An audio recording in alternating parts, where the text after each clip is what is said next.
Hi friends, దీప కోసం surprise birthday party ప్లాన్ని చేస్తాడు కార్తిక్. భర్త సర్ప్రైజ్కు దీప థ్రిల్ అవుతుంది. కేక్ కట్ చేసిన తర్వాత శౌర్య కార్తిక్లలో ఎవరికి ముందుగా తినిపించాలో తెలియక డైలమాలో పడిపోతుంది దీప సమస్యను కార్తిక్ అర్థం చేసుకుంటాడు. భర్త కంటే బిడ్డలే ముద్దు అని శౌర్యకే మొదటి కేక్ తినిపించమని అంటాడు. నాన్నకే ముందు తినిపించమని శౌర్య పట్టుపడుతుంది. చివరకు దీప కార్తిక్ ఇద్దరు కలిసి శౌర్యకు కేక్ తినిపిస్తారు. ఆ తర్వాత దీపకు కేక్ తినిపించిన కార్తిక్ ప్రియమైన శ్రీమతికి పుట్టినరోజు శుభాకాంక్షలు అని విషెస్ తెలియజేస్తాడు. దీపకు బర్త్డే గిఫ్ట్గా గాజులు కొంటాడు కార్తిక్. వాటిని తానే స్వయంగా దీప చేతికి తొడుగుతాడు. ఆ సీన్ చూసి కాంచన, అనసూయ ఆనందపడతారు. ఎవరికైనా మంచి భర్త బావగా వస్తాడు, నాకు మాత్రం బావ మంచి భర్త అయ్యాడని మనసులో దీప మురిసిపోతూ ఉంటుంది. జోష్న బర్త్డే కూడా అదే రోజు కావడంతో కార్తిక్, దీప డెకరేషన్ పనుల్లో బిజీగా ఉంటారు. బర్త్డే సెలబ్రేషన్స్ను అడ్డు పెట్టుకొని దీప కార్తిక్లను దెబ్బ కొట్టాలని జోష్న అనుకుంటుంది. ఏం చెయ్యబోతున్నావని పారిజాతం అడుగుతుంది జోష్నను. ఏం చేస్తాను నువ్వే చూస్తావుగా అని అంటుంది జోష్న. మళ్ళీ జోష్న ఏం గొడవ చేస్తుందోనని పారిజాతం కంగారు పడుతుంది. తన పుట్టినరోజు నాడు సుమిత్ర ఆశీర్వాదం తీసుకోవాలని దీప అనుకుంటుంది. తల్లి కాళ్లకు మొక్కపోతుంది దీప. కానీ సుమిత్ర వెనక్కి జరుగుతుంది. సుమిత్ర, శివనారాయణ కలిసి దీపను మాటలతో బాధపడతారు. దీవెనలు అందుకునే మనిషిపైన ప్రేమ, జాలి ఉండాలి. దీపపై నాకు ఆ రెండూ లేవని సుమిత్ర అంటుంది. ఆశ్రయం ఇచ్చిన వాళ్ళను బాధపెట్టి అన్నం పెట్టిన వాళ్ళను చంపు అని దీవించాలా? దీపను ఏమని దీవించాలని అంటుంది. సుమిత్ర మాటలతో దీప ఎమోషనల్ అవుతుంది. నువ్వు నమ్ముకున్న దేవుడు నీ తల్లిదండ్రుల ఆశీర్వాదం ఇప్పిస్తాడని దీపను ఓదార్చుతాడు కార్తిక్. కేక్ కట్ చేయడానికి వచ్చిన జోష్న సడన్గా ప్లేట్ ఫిరాయిస్తుంది. బొమ్మల విషయంలో అమ్మా నాన్నలతో పాటు దీపను బాధ పెట్టానని అంటుంది. నా తప్పును నేనే సరిచేసుకుంటానని అంటుంది. బొమ్మలు మాత్రం తిరిగి ఇచ్చేది లేదని కార్తిక్ అంటాడు. బొమ్మలు నీ దగ్గర ఉంటే ఏంటి, నా దగ్గర ఉంటే ఏంటి, మనమంతా ఒక్కటే కదా బావా అని కార్తిక్తో ప్రేమగా మాట్లాడుతుంది జోష్న. ఓరిదిని వేషాలు, మళ్ళీ ఏదో ప్లాన్ చేసిందని అలర్ట్గా ఉండాలని కార్తిక్ మనసులో అనుకుంటాడు. ఈ బర్త్డే కేక్ను నాతో పాటు దీప కూడా కట్ చేస్తుందని, ఇద్దరం కలిసి బర్త్డే సెలబ్రేట్ చేసుకుంటామని జోష్న అంటుంది. దీప కేక్ కట్ చేయడానికి ఒప్పుకోదు. జోష్న వినకుండా దీప చేయ పట్టుకుని బలవంతంగా కేక్ ఉన్న టేబుల్ దగ్గరకు తీసుకువస్తుంది. టేబుల్పై దీప తూలిపడేలా చేస్తుంది. ఎవరు చూడకుండా కేక్ను కింద పడేస్తుంది పారిజాతం. ఆ తప్పును దీపపై నెట్టేస్తుంది. ఇష్టం లేదంటే పక్కకు వెళ్ళిపోవాలి, కానీ ఇలా కేక్ను కింద పడేస్తావా అంటూ దీపను నానా మాటలు అంటుంది. పుట్టినరోజు పూట నేను నిన్ను బాధ పెట్టకూడదనుకుంటే నువ్వు నన్ను బాధ పెడతావా అని జోష్న కూడా సడన్గా మాట మార్చేస్తుంది. నా లైఫ్లోకి ఏ సంతోషాన్ని రానివ్వవా అంటూ కన్నీళ్లు పెట్టుకున్నట్లుగా డ్రామా ఆడుతుంది జోష్న. నేను ఈ బర్త్డేని సెలబ్రేట్ చేసుకోలేనని తన రూమ్లోకి వెళ్ళిపోతుంది జోష్న. దీప కార్తిక్లను వెంటనే ఇంట్లో నుంచి పంపించేయాల్సిందని పట్టుబడుతుంది పారిజాతం. దీపను మెడపట్టి గెంటయ్యబోతుంది. పారిజాతాన్ని ఆపుతాడు కార్తిక్. జోష్న బర్త్డే సెలబ్రేట్ చేసుకుంటుందని, ఆమెను తాను కిందకి తీసుకొస్తానని అంటాడు కార్తిక్. జోష్న రూమ్లోకి వెళ్ళి బర్త్డే సెలబ్రేట్ చేసుకోవడానికి రమ్మని పిలుస్తాడు. రానని జోష్న బెట్టు చేస్తుంది. దీప నా బర్త్డే కేకును కింద పడేసిందని అంటుంది. పుట్టినరోజు అని ఆలోచిస్తున్నాను, కానీ లేదంటే లాగిపెట్టి 2 కొట్టేవాడినని జోష్నతో అంటాడు కార్తిక్. పారిజాతం కేక్ కింద పడేసిన వీడియోను జోష్నకు చూపిస్తాడు. నువ్వు రెడ్ హ్యాండెడ్గా దొరికిపోయావు. దీపకు సారీ చెప్పి బర్త్డే సెలబ్రేషన్స్ కోసం కిందకు రాకపోతే ఈ వీడియోని మీ అమ్మా నాన్నలతో పాటు తాతకు చూపిస్తానని జోష్నకు వార్నింగ్ ఇస్తాడు కార్తిక్. దీపకు సారీ చెప్పేది లేదని మొండి పట్టుపడుతుంది జోష్న. నువ్వు రాకపోతే ఈ వీడియోను అందరికీ చూపిస్తానని కార్తిక్ కిందకు వెళ్తాడు. నిజంగానే అన్నంత పని చేస్తాడని భయపడి జోష్న కిందకి దిగుతుంది. కాళ్ళు పట్టుకొని జోష్నకు క్షమాపణలు చెప్పావా కార్తిక్ పై శివనారాయణ సెటైర్లు వేస్తాడు. అమ్మా నాన్నల గురించి ఆలోచించి కిందకి వచ్చానని జోష్న అంటుంది. దీప కావాలని కేక్ కింద పడేయలేదని, ఆమెను అనవసరంగా బాధ పెట్టానని దీపకు సారీ చెబుతుంది. కేక్ లేదుగా, ఇప్పుడు ఎలా కట్ చేయాలని జోష్న అప్పుడే అంటుంది. చిటికేస్తే ఇప్పుడే వస్తుందని కార్తిక్ అంటాడు. కార్తిక్ చిటిక వేయగానే డెలివరీ బాయ్ కేక్ తీసుకువస్తాడు. ఆ కేక్పై జోష్నతో పాటు దీప పేరు కూడా రాసి ఉంటుంది. అది చూసి జోష్న షాక్ అవుతుంది. ఇక కేక్ రావడంతో సుమిత్ర, దశరథ్ జోష్న దగ్గరకు వచ్చి జోష్నను విష్ చేస్తారు. ఇక జోష్న ఈరోజు నేను వీళ్ళందరి ముందు మంచిదానిలా నటించాలి, అనవసరంగా గొడవ చేయకూడదు అని చెప్పేసి అనుకుంటుంది. ఇక మమ్మీ నాకు అర్థమైందిలే, మీరు నన్నే విష్ చేశారని. అలాగే ఈరోజు నా పుట్టినరోజు సందర్భంగా నేను ఒక మంచి పని చేయాలనుకుంటున్నాను అని జోష్న అంటుంది. అప్పుడే అక్కడికి ఒక ఆవిడ వస్తుంది. ఆవిడ రాగానే ఇక దశరథ్, సుమిత్ర అందరూ కూడా అలా ఎవరు మీరు అని అంటూ ఉంటే ఒక్కసారిగా ఆమె నమస్కారం అండి, నేను ఆశ్రమం నుంచి వస్తున్నాను అని అంటుంది. ఇక జోష్న వెనకాలనే, ఇక జోష్న తాత ఈరోజు నా పుట్టినరోజు కదా, నేను నా ఫ్రెండ్స్కి అలాగే మిగతా విషయాలకి పార్టీకి డబ్బులు వేస్ట్ చేయకుండా ఆ మనీ మొత్తం ఈ అనాథాశ్రమానికి డొనేట్ చేద్దామనుకుంటున్నాను. దానివల్ల అక్కడ ఉన్న వాళ్ళందరూ కూడా హ్యాపీగా ఈరోజు ఫుడ్ తింటారు. అందుకే తనని పిలిపించాను. మీ చేతుల మీదుగా ఈ అమౌంట్ని వాళ్ళకి ఇవ్వండి తాత అని అంటుంది జోష్న. ఒక్కసారిగా శివనారాయణ, దశరథ్, సుమిత్ర, జోష్న ఇంత మంచి పని చేసిందని అందరూ హ్యాపీగా ఫీల్ అవుతారు.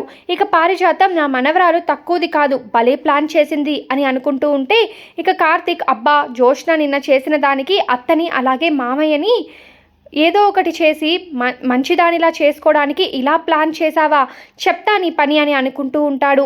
ఇక అప్పుడే ఆ మేడం చెక్ తీసుకుంటూ సుమిత్ర అలాగే దశరథ్ వైపు విచిత్రంగా చూస్తూ ఉంటుంది. ఇక చెక్ ఇచ్చేసిన తర్వాత మీరు ఇక వెళ్ళొచ్చు, నేను రేపు మీ ఆశ్రమానికి వస్తాను అని చెప్పేసి జోష్న అయితే అంటుంది. ఇక సరే మేడం వెళ్తున్నాను అంటూ ఇక అక్కడ నుంచి వెళ్ళిపోతూ ఒక్కసారిగా వెళ్తున్న ఆవిడ, అవును ఇంతకీ ఆమెని ఎక్కడో చూసానే అంటూ ఒక్కసారిగా జరిగిందంతా గుర్తు చేసుకుంటుంది. అవును ఆ రోజు మా హాస్పిటల్కి డెలివరీకి వచ్చారు కదా, ఆమెకి ఈ విషయం నేను వెంటనే చెప్పాలి అని చెప్పేసి అనుకుంటుంది. ఇక డాక్టర్ అయితే లోపలికి వస్తూ ఉంటుంది. అప్పుడే దశరథ్ బయటికి వస్తాడు. ఏమైంది మేడం, మళ్ళీ లోపలికి వస్తున్నారు, ఏమైనా మర్చిపోయారా అని అడుగుతాడు.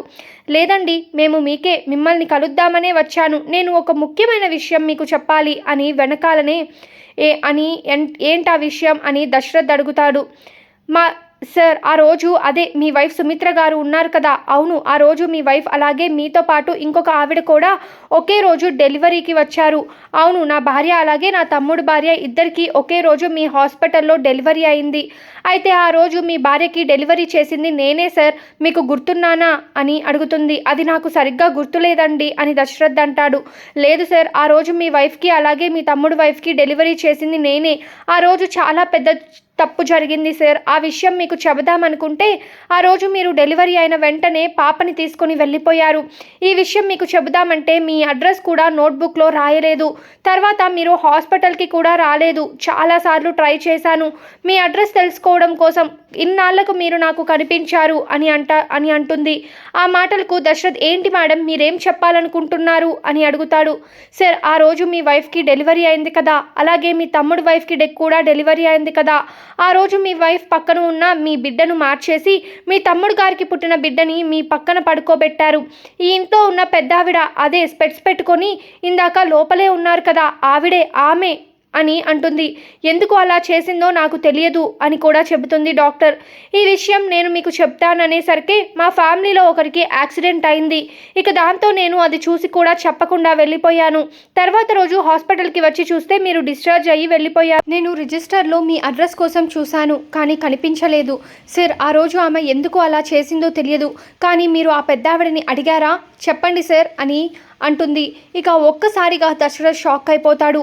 ఏంటి ఆ రోజు పిన్ని నాకు పుట్టిన నా కూతుర్ని మార్చేసి దాసు కూతుర్ని సుమిత్ర పక్కన పడుకోబెట్టి ఈ బిడ్డ మా కూతురని చెప్పిందా, నమ్మలేకపోతున్నానే అని చెప్పేసి అనుకుంటూ ఉంటాడు దశరథ్.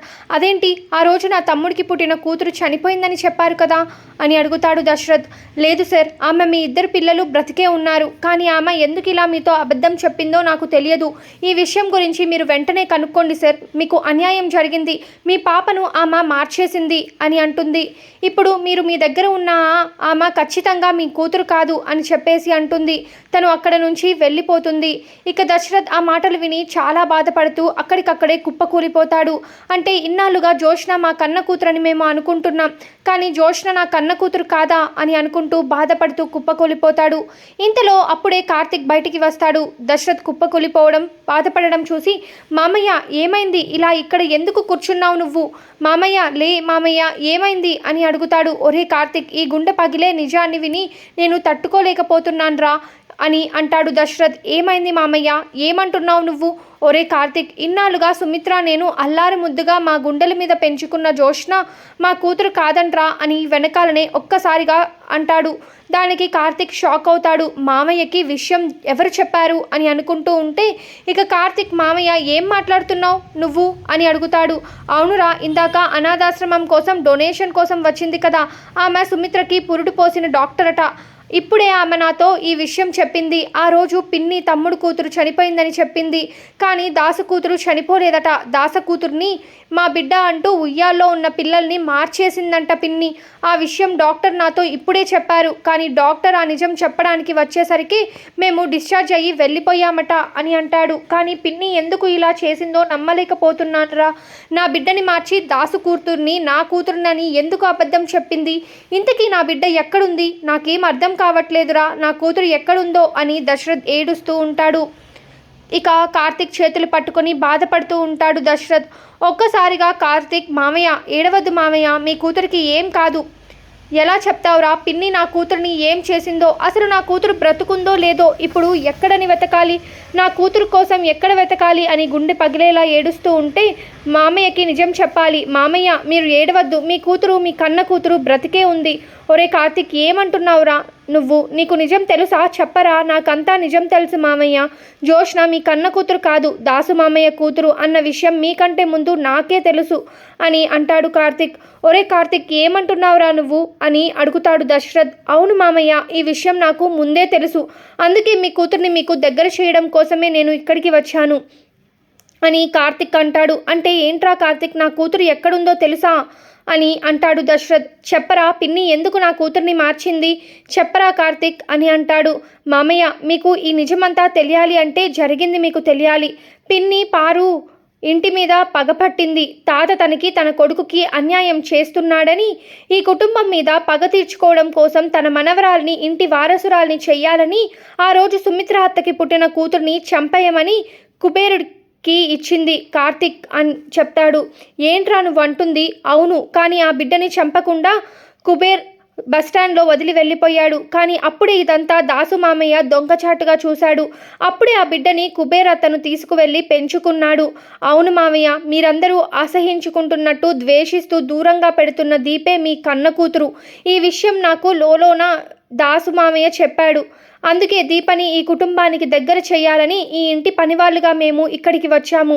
మీ అందరూ అనుకున్నట్టుగా జోష్న మీ కన్న కూతురు కాదు మామయ్య, దీపే మీ ఇంటికి అసలు వారసురాలు అని అంటాడు. ఒక్కసారిగా దశరథ్ చాలా సంతోషపడతాడు. అప్పుడే దీప ఇక బయటికి వస్తుంది. దశరథ్ దీప దగ్గరికి వెళ్ళి దీప చేతులు పట్టుకొని, అమ్మా దీప, నువ్వు నా కన్న కూతురివా అమ్మా దీప అని వెనకాలనే అంటాడు. ఇక ఒక్కసారిగా కార్తిక్ వైపు చూస్తుంది దీప. కార్తిక్ నిజం చెప్పేశాను అన్నట్టు తల ఊపుతాడు. ఇక దీప నానా అని ప్రేమగా పిలుస్తుంది. దశరథ్ ఒక్కసారిగా దీప చేయ పట్టుకొని దీపని దగ్గరికి తీసుకొని చాలా ఆనందపడిపోతాడు. దీపే తన సొంత కూతురని చాలా ఆనందంతో ఉంటాడు. ఇక కార్తిక్, మామయ్య ఈ విషయం మన మధ్యలోనే ఉండాలి అని అంటాడు. ఏంట్రా నువ్వు అంటుంది? ఇప్పుడే విషయం నేను నాన్నతో సుమిత్రతో చెబుతాను. ఇక జోష్న అంతు తేలుస్తాను. ఇప్పుడే పిన్ని గురించి నిజం చెప్తాను, అందరికీ నిజం తెలిసేలా చేస్తాను అని దశరథ్ అంటాడు. అయ్యో మామయ్య, ఇదంతా పిన్ని చేసిందని మీరు అనుకుంటున్నారు, కానీ పిన్ని బిడ్డల్ని మార్చింది. కానీ జోష్న నిజం తెలిసి కూడా మీ అందరినీ నాటకాలు ఆడుతూ మోసం చేస్తుంది అని అంటాడు కార్తిక్. ఏంట్రా నువ్వు అంటుంది? అవును, ఆ రోజు దాసు మామయ్యని జోష్న చంపాలనుకోవడం నువ్వు చూశాను అంటున్నావు. దాసు మామయ్యని చంపాలనుకున్నది నిజం తెలిసింది కాబట్టే. ఎక్కడ ఈ నిజం మీతో చెప్పేస్తాడన్న భయంతో కన్న తండ్రిని చంపాలనుకున్నది జోష్న. అలాగే దీప, శౌర్య తనకి అడ్డుగా ఉన్నారని వాళ్ళని కూడా చంపాలని చూసింది. అలాగే ఇంకా జోష్న చాలా తప్పులు చేసింది మామయ్య. అందుకే జోష్న తప్పులని సరిదిద్దడం కోసం మీ అందరికీ నిజం చెప్పడం కోసమే మేము ఇక్కడికి పని వాళ్ళలా వచ్చాము. ఏంట్రా నువ్వు అంటున్నది అని అంటాడు దశరథ్. అవును మామయ్య, ఇప్పుడు ఈ విషయం మనకి తెలిసిపోయిందని తెలిస్తే ఖచ్చితంగా జోష్న ఏదైనా చేసే అవకాశం ఉంది. అలా చేస్తే మనం ఇంట్లో ఎవరినైనా పోగొట్టుకోవాల్సి వస్తుంది. అందుకే జోష్న అంతు చూసి జోష్న నోటితోనే నిజం చెప్పే వరకు ఈ నిజం మన మధ్యలోనే ఉండాలి అని అంటాడు కార్తిక్. ఒరే కార్తిక్, ఏమంటున్నారో? నువ్వు నా కూతురు ఇంకా ఇంటి పని మనిషిగా ఉండాలా? నేను ఒప్పుకోను అని అంటుంది. నాన్న, కొన్నిసార్లు నిజం తెలిసినా అది తెలియకుండా ఉండడమే మంచిది. అవును, ఇది నా కోసం కాదమ్మా, తాత కోసం అని దీప చెబుతుంది. ఒక్కసారిగా దశరథ్, నా కూతురు ఇంత మంచి బుద్ధితో ఉంది. నా కూతురు ఎప్పుడు మంచిగానే ఆలోచిస్తుంది. ఎవరు ఏమనుకున్నా ఇక దీపే నా కూతురు అంటాడు.